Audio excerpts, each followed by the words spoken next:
मनसेचे माजी आमदार राजू पाटील यांनी ईव्हीएमवर संशय व्यक्त केला आहे। कल्याण ग्रामीण मतदारसंघात एकूण 65,000 मतदान वाढले आणि शिंदे गटाचे राजेश मोरे 66,000 मतांनी विजयी झाले।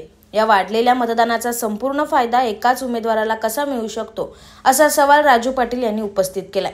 कल्याण ग्रामीण मतदारसंघात 65,000 मतदान वाढले आणि विजयी उमेदवाराला ते सर्व कसे मिळाले हे सर्व संशयास्पद आहे। व्हीव्हीपॅट मशीनमधून मते मोजण्यासाठी 8 लाख रुपये भरले आहेत। राजू पाटील यांनी सांगितले की त्यांनी विधानसभेच्या निकालाचा स्वीकार केला असला तरी ईव्हीएम संदर्भात उठलेल्या प्रश्नांची उत्तरे मिळालेली नाहीत। मनसेने 2018 मध्ये ईव्हीएम विरोधात मोहीम सुरू केली होती। विधानसभा निवडणुकीनंतर अनेक लोक माझ्याशी संवाद साधून सांगतात आम्ही तुम्हाला भरपूर मतदान दिलं पण ते दिसत नाहीये। राजू पाटील यांनी आरोप केला की ईव्हीएम वरून लक्ष हटवण्यासाठी सध्या काही राजकीय घडामोडींना सुरुवात झाली। मुख्यमंत्र्यांना अचानक ताप आला, ते आरे गावात गेले। शेवटी ते जे करतात ते भाजप सांगेल, पण ईव्हीएम वरून लक्ष हटवण्यासाठी हे सर्व सुरू आहे। विधानसभा निकालानंतर विरोधकांनी ईव्हीएमच्या निपक्षतेवर शंका व्यक्त केली आहे।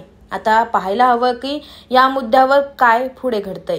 तर निकाल लागला, जो निकाल लागला तो मी स्वीकार पण केलेला आहे, परंतु त्यानंतर जे महाराष्ट्रभर ज्या सगळ्या गोष्टी घडत आहेत किंवा ईव्हीएम बद्दल जी बोंबाबोंब चालू आहे, जे आमच्या पक्षाने आणि माननीय राजसाहेबांनी 2018 सालीच चालू केलेली त्याबद्दल मोहीम, तर त्यात बऱ्याचशा गोष्टी संशयास्पद आहेत। म्हणजे माझ्याच मतदारसंघाचं सांगायचं झालं तर इथे एकूण मतदान वाढलं 65,000 आणि आमचे उमेदवार जिंकलेत माझ्याशी 66,000ची गॅप ठेवून। जो नवीन मतदान आला, लोकसभेला जो मतदान झाला होता त्यापेक्षा 65,000 वाढलेलं मतदान, त्याच्यावर 1,000 जास्त मतदान, असं 66,000 मतदान यांनाच मिळालं। तर त्यामुळे अशा अनेक काही गोष्टी आहेत ज्या इथे घडलेल्या आहेत, ज्या दिसत आहेत। अनेक लोक येऊन भेटत आहेत की आम्ही सोसायटीचे काही लोक येऊन भेटत आहेत की आम्ही तुम्हाला भरभरून मतदान दिलं आहे, परंतु तो दिसत नाही आहे। आणि माझ्या कार्यकर्त्यांची भावना आहे, सहकाऱ्यांची भावना आहे की आपण याच्यावर आवाज उठवलेला आहे।